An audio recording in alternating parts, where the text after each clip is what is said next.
Leigh and Fiona, thank you so much for joining NewHope Calling. Why don't we start by each of you telling us what you do for work and how that's shifted over this period of time. So Fiona?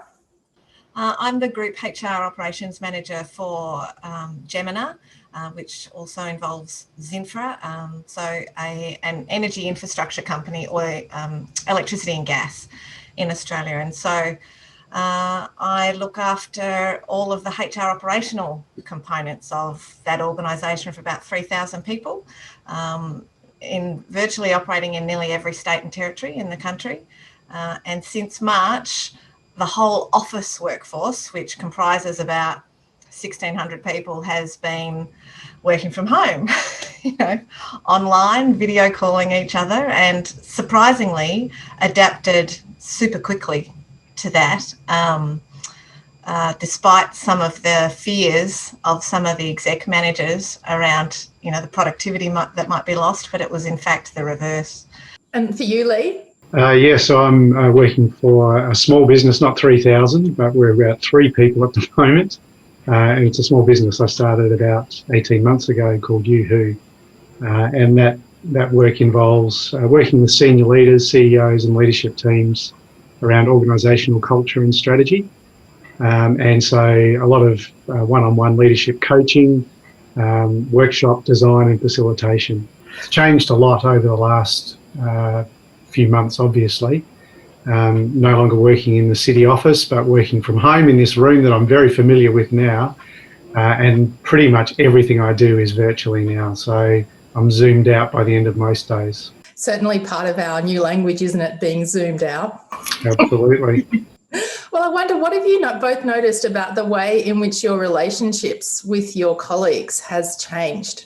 We need to be much more intentional about the conversations that we have, because we're no longer bumping into each other as we, go to the lunchroom and get our lunch, or as we go downstairs.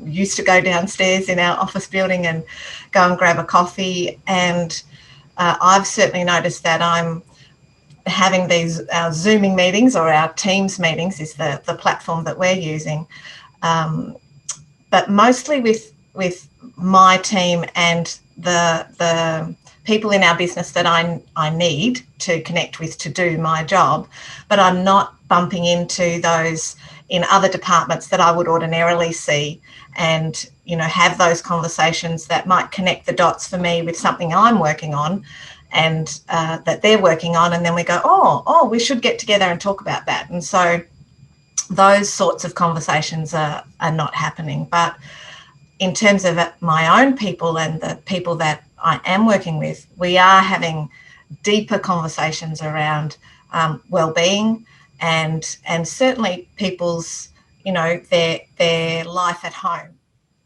Because you see into somebody's life when you with these Zoom calls, and that's a prompter for conversations around, pets and family members and, pictures on the wall even, those sorts of things are becoming the sort of the focus of some of our conversations, which lead to bigger things. Have you noticed that too, Leigh? Do you feel like your conversations are going deeper than they otherwise would have been? Yeah, I think so. I remember seeing a really daggy meme back in April sometime that said something like, it took social distancing to bring us closer together. And as daggy as that is, I think it's actually been true. I think I have noticed that conversations, as Fiona mentioned, have become a little bit deeper, a little bit more real, a little bit more personal, a bit more intentional, which is fantastic. Mm. I have noticed though that it's interesting, because there's a group of friends that I connect with, and we are across 3 states. And it's fascinating to me that here in Melbourne, we're still in lockdown, where 2 or 3 of us are. We're still very intentional about connecting each week on Zoom for that weekly catch-up. But the other group who are in states where there's more freedoms and more liberty now, they're back to their busy lives, and honestly, their lives are just returning back to normal almost. They're not quite as intentional anymore about connecting. So I wonder if it's temporary, or if it's something that we can hang on to, that kind of richer, deeper, more meaningful relationships and conversations. What's it been like for you as a follower of Jesus, with your mission field now completely transformed in this moment? How do you think about what it means to be on mission for Jesus in your workplace right now? I think I've always been very open about my faith at work, and I've got more confident in that openness as I've got older and my faith has deepened, my faith walk has deepened. But I reference it wherever it's appropriate, in a corporate context. I think in terms of it being a mission field, I look at it in a couple of ways, and one's around the parable of the sower. I try to set an example in the way I follow Jesus, or not that I'm any great example, but just try to live the way that Christ wants me to live, having given my life to him. And so, in some respects, in the people I deal with in my work, that will fall on fertile soil, and in some respects it won't. But what I'm always have in the back of my mind is if I'm very open about that and just live intentionally in that way, then even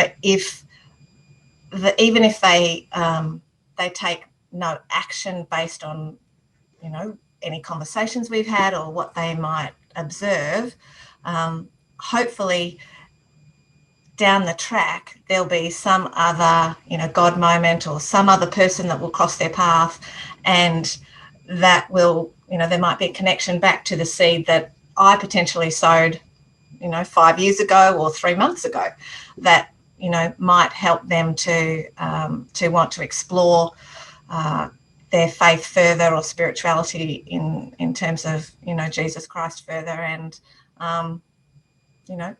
make decisions at that point. So planting seeds, I suppose.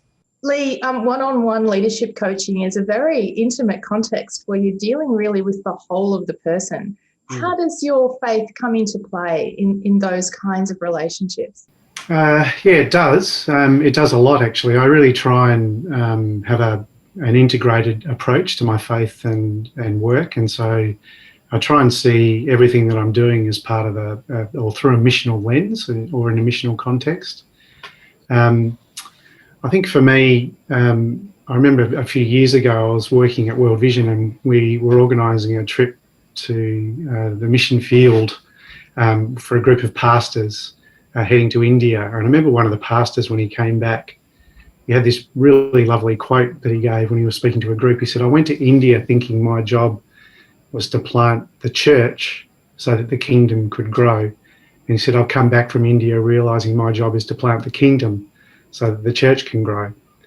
And that's just stayed with me. And I think I'm really excited when I think about that, because it means that I can try and view everything I do through a lens of faith. Sometimes I can speak about that, sometimes I can't, but I can still be planting the kingdom as I talk about good leadership or around organisational culture. And I feel like I'm planting the kingdom in that regard. So I do try and have a really intentional and proactively integrated approach to mission at work. Now, there's lots of conversation in our culture about how we're post-Christendom and post-church and the rise of secularity, which would leave you with the impression that people aren't interested in talking about spiritual matters. But that's not my experience. But I wonder what your experience is in the workplace, where some might think that's the last place you'd find spiritual conversations. What's your experience, Fiona?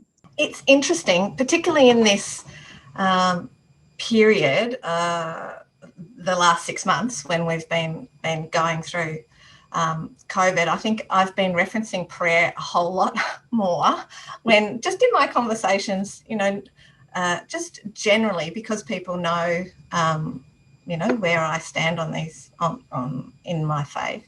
And, they haven't asked about that, but they've, nodded and, oh, yeah. And then then they'll ask, and I've had it a few times, so how's the church coping? What's the church doing? What are you doing at your church now that, this has all happened and you can't go to church? And so for many people, it's quite an eye-opener that, you know, we've been able to adapt very quickly in terms of the technology and all the recording. But, you know, some people haven't even been inside a church, and so it's very interesting to them. But for others, it's like, oh, really? I thought it would have just stopped, you know. So that's been a great conversation opener as well, about how we are doing faith connection now, and teaching, and still supporting, you know, those in our community who need our support. So yeah, it's been interesting. Leigh, do you notice that people are spiritually curious? I think my experience during this time has been that my Christian friends and people who've got a faith have wanted to go deeper. My experience for people who don't necessarily have a personal faith is that they're really open to talk about deeper things, and even where there's kind of an openness to talk about spirituality generally. I haven't really experienced a willingness to kind of go that next step yet. I'm trying to be ready for that, and people are definitely seem to be a little bit more open. But I think my experience with people who don't necessarily have a faith is that if you talk about purpose or spirituality generally or meaning in life, they're happy to go there. So there are definitely more conversations and maybe more opportunities, but I haven't yet experienced anyone who's kind of said, well, tell me more about that. I want to explore that more. So hopefully that happens. I'll try and be ready for it when it does. Well, I'm really excited about the way this moment is making clear that the church isn't a building, but the church are a group of people who are out in the world building that kingdom that you talked about, Leigh. Thank you very much for all that you do to build that kingdom in your workplaces. Thanks, Katrina. Thanks, Katrina.